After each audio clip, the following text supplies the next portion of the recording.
The Grey Man, yes. Yeah. So I'm going to allow you guys to chat about it amongst yourselves, and I'm closing my ears in case you ruin it for me. No, I'm not. I'll just take a back seat, and I'll talk to myself while you're talking to each other. So why don't you kick it off, Dave? All right. So The Grey Man is based on a novel series, and it centers around a guy. Oh, how do I describe this? It centers around a guy who is brought into the CIA. He's a prisoner who is in prison for a murder that technically he committed, but isn't to the point where we would consider him a bad person. He's called Six, and he's played by Ryan Gosling. He's brought into the CIA to become a hitman who is sent to murder those that need to be murdered under the cover of darkness.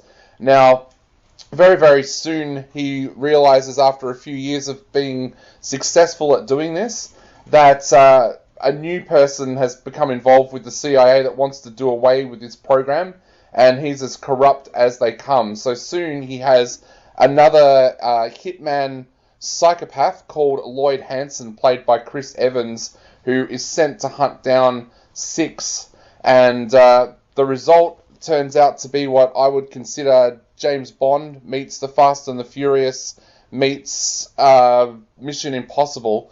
Greg, what did you think? It's a generic globe-trotting action thriller, and I call it James Bond on steroids, a bit like you. And it's based on the novel, as you said, written by Mark Graney, who's a frequent collaborator with Tom Clancy, and credited with writing some of the recent Jack Ryan novels.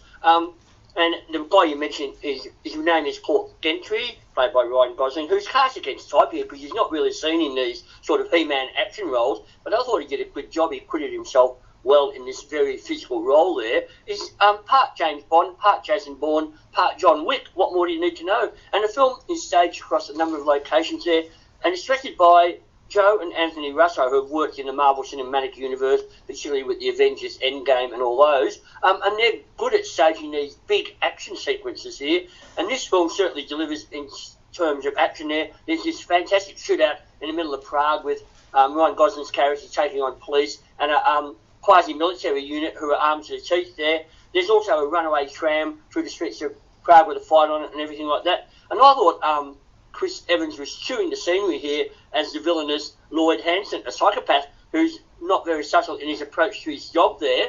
And I thought he did all but twirl his moustache there. He was having fun in the role, I thought, there. And the film looks good too. This is the most expensive film produced by Netflix yet, budgeted at some $200 million. And most of that can be seen on the screen with the action sequences, the locations and all that kind of stuff there.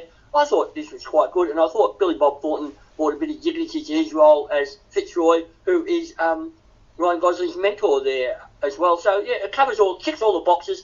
Cliche, none of it's credible, but it's never boring.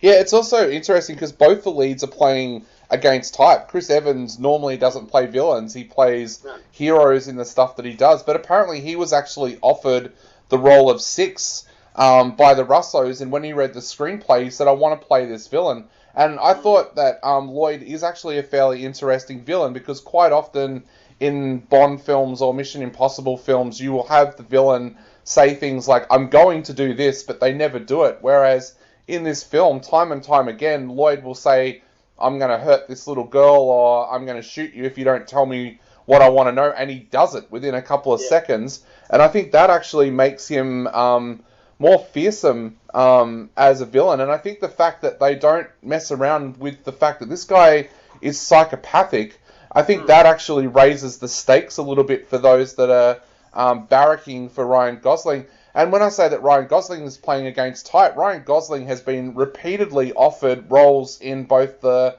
Marvel and DC universes, and he's turned them down in the past, but now he's accepted to play this role in what is believed to be a trilogy at the moment. So we might see him around for a while. This could actually kick-start a new spy movie franchise. It's got the legs there, and Mark Greeny's written about 7 or 8 books with this character, so there's plenty of material there to turn into another film series or even a TV series along the lines of the Harry Bosch series or the Jack Reacher series. So there's plenty of legs in the character, but I really like this. So Yeah. let's get some scores, boys. Well, what are you going to give it, Dave? I'm probably going to give it a 7.5 out of 10. I really, really liked it. Nice. And what about you, Greg? I'm going to give it 7 out of 10 as well. It's a bit cliched, seen it all before, but I quite enjoyed it. Oh, well, that's a good